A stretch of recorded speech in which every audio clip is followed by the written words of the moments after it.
Aujourd'hui, je signe un décret ordonnant de commencer à préparer le centre de détention de migrants à Guantanamo Bay. Envoyer des personnes sans papier poursuivies pour certains crimes et délits à Guantanamo.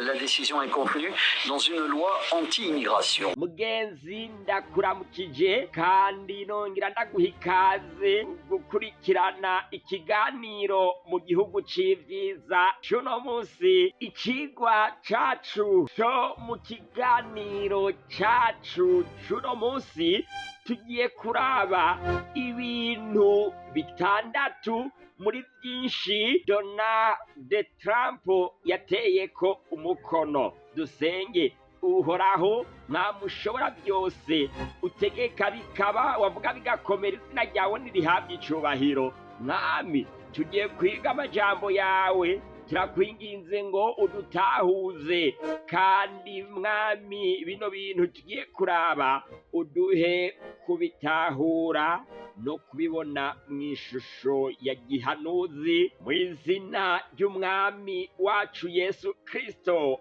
Amen. Mugenzi, urahawe ikaze mu kiganiro cacu cuno musi.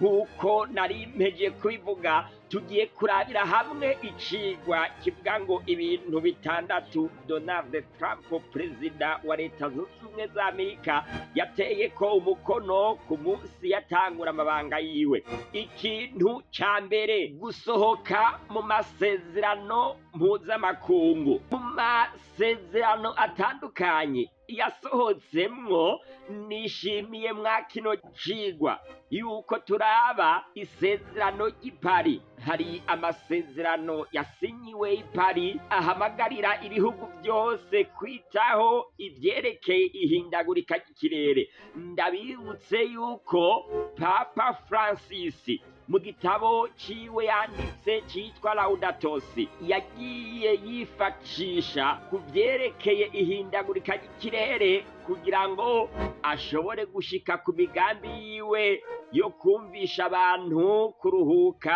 kw'isabato y'ikinyoma. Mu ngingo nyinshi zigize ico gitabo, nk'uko twabibonye, Papa Francisco yavuze yuko ino si ari isi rusangi. Mu gifaransa Laudato Si bishatse kuvuga ngo la maison commune, ni kuvuga ngo isi rusangi, ngo ino si, yavuze ko ino si ari inzu rusangi twese dusangiye. Muri ico gitabo kimaze imyaka atari mike, mu vyifuzo vyiwe Papa Francisco yari yatanze iciyumviro kivuga ngo hamwe nk'uko mu gihe c'Abisirayeli vyari bimeze igihe baruhuka isabato iboneka ku munsi ugira indwi, nta vyaga Imana yabateza. Papa yari yavuze ngo nta kindi amareta ahamagarirwa gukora, kubera yuko ngo mwa kino gihe ubweranda bwari kw'isabato babutwaye dimanche, ngo hamwe abantu boruhuka dimanche bakayitondera nko mu gihe c'Abisirayeli. Mbere nk'uko byari bimeze mu gihe c'Abisirayeli, uwitondeye isabato yahanwa no kwicwa akicwa, mbere n'uworohenze dimanche bikagenda uko.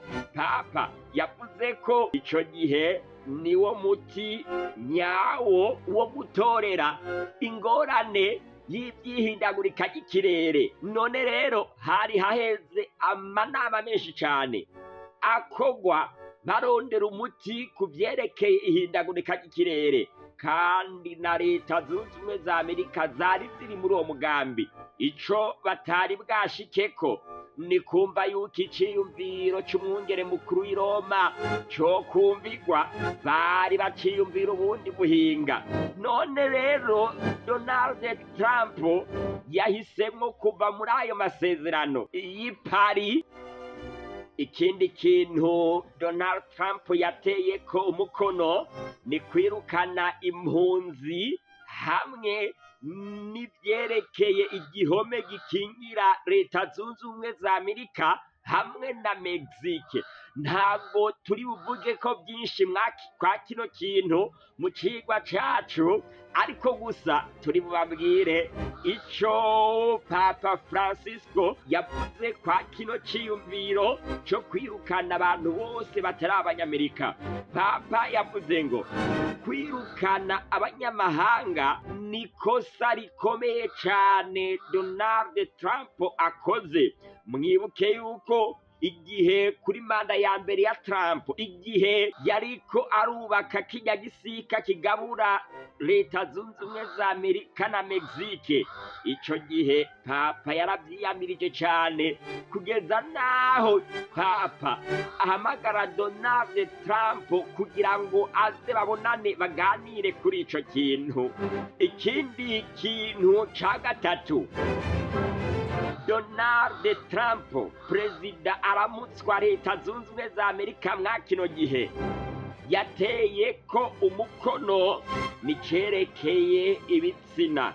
Yavuze ngo kuvubu muri Leta Zunze Ubumwe za Amerika hagiye kubaho ibitsina bibiri gusa, abagabo n'abagore. Muri Amerika niho hantu hambere hari hagwiriye ivyerekeye guhuza ibitsina kwa bisangiye, ibyo bitwa aba homosexualité mu rurimi rw'igifaransa. Umuntu yavutse ari umugabo yashobora kwihindura akitwa umugore, uwavutse ari umugore agashobora kwihindura akaba umugabo. Gutyo umuntu ntashobore kuba yotandukanya uw'Imana yaremye ari umugabo, uw'Imana yaremye ari umugore. None rero ku bwa Donald Trump avuga ko nk'uko Imana yabigenje mu gihe ca kera, umugabo akwiye kubana n'umugore, umugore akabana n'umugabo, uko. Reka ndabibutse kandi yuko muri Eklezia Gatolika, mwibuke yuko Papa yari yavuze ko abantu babana basangiye ibitsina nabo nyene n'abantu b'Imana.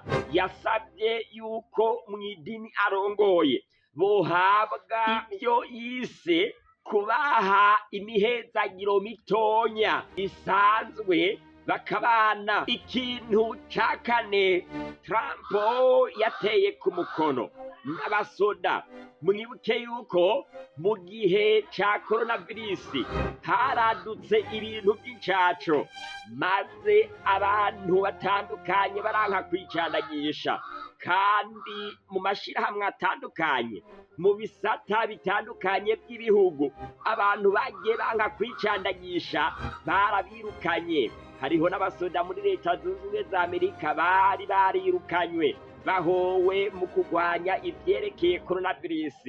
None nabo nyene barahawe ikigongwe, bararekurirwa kuja mu gisirikare. Mwibuke neza yuko ibiza hamwe n'ingorane nk'uko Bibiri bivuga ngo isi ihumanijwe n'abayibamwo, mwibuke yuko navyo nyene ari umugambi wa Satani wo gushitsa imigambi y'ubupapa. Ikintu ca gatanu n'ubwigenge bw'amashengero. Donald Trump yavuze ngo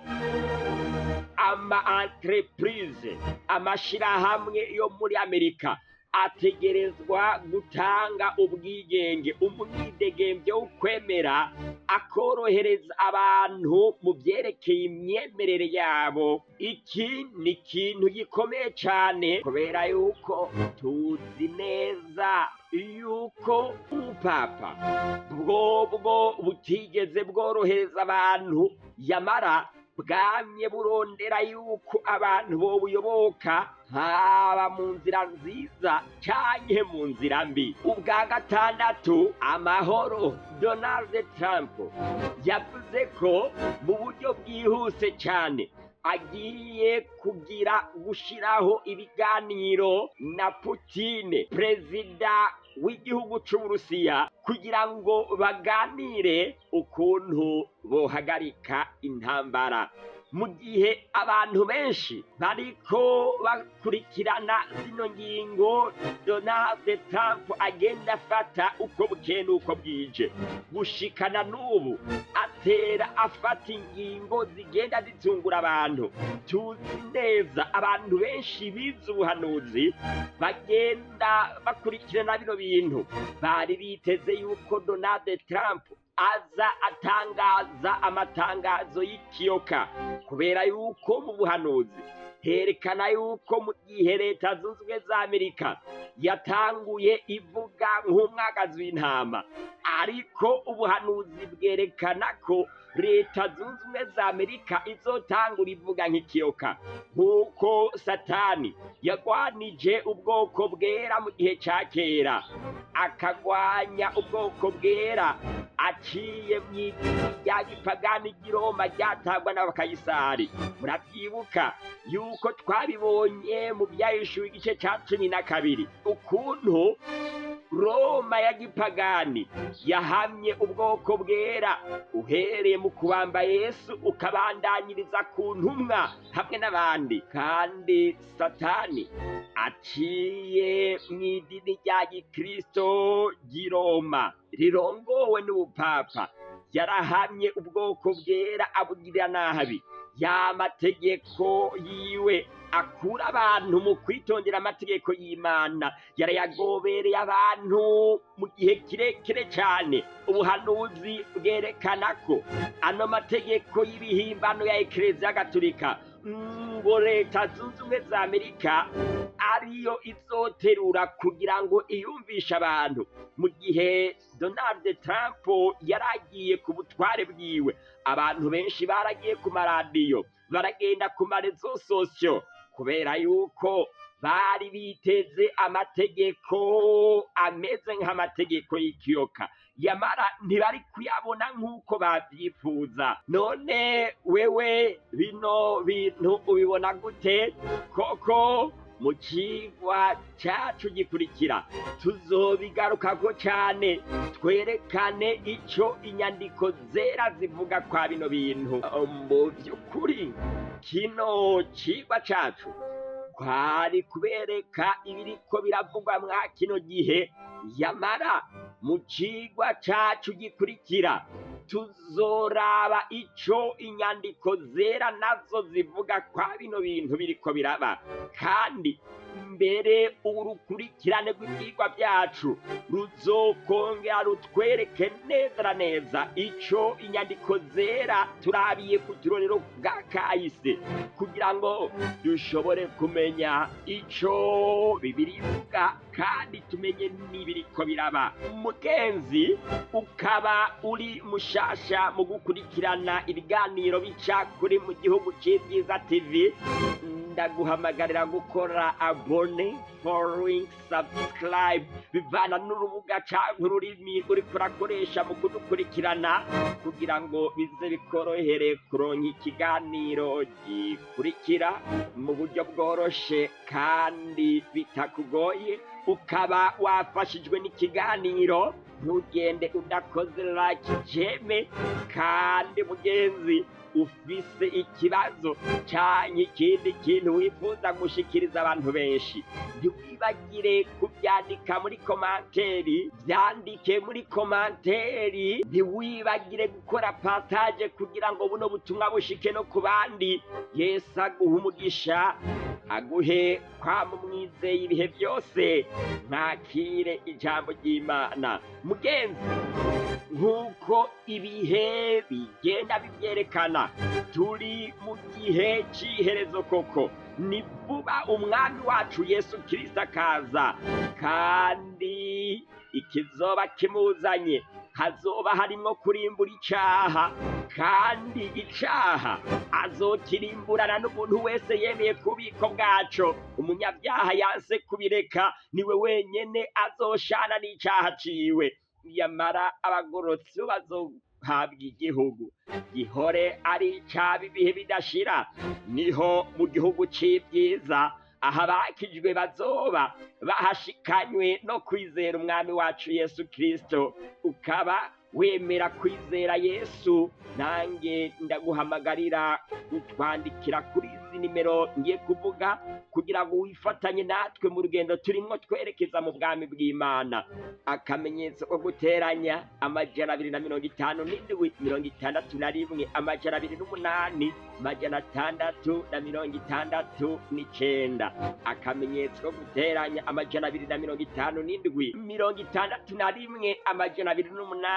61 208 669. Nanje ngiye kukugirira isengesho rirasanzwe. Uhoraho Mwami ushobora byose, utegeka bikaba, wavuga bigakomera, izina ryawe nirihabwe icubahiro. Turagushimiye cyane Mwami kubwa zino nkuru umaze kudushikiriza, kandi mu cigwa cacu gikurikira tuzoraba ico ijambo ryawe rivuga kwa bino bintu. Mwami ndasenze nsabira uno mwene data amaze gufata ingingo yo kukwizera. Kwizera kwe ntiguhere, ariko ugukomeze, nawe azi abane nanje kuri wa musi tuzokandagiza ibirenge ubwami bwawe mu gihugu c'ivyiza. Rema gushasha imitima y'abantu bihebeshejwe n'ivyabo n'ubugingo, abagwaye, abo bose Satani yugaraniye mu caha, nubabohore. Twese uduhe ivyizigiro vyo mwiherezo, twame twitegure kugusanganira ubugiye kuza vuba, mw'izina ry'umwami wacu Yesu Kristo, amen.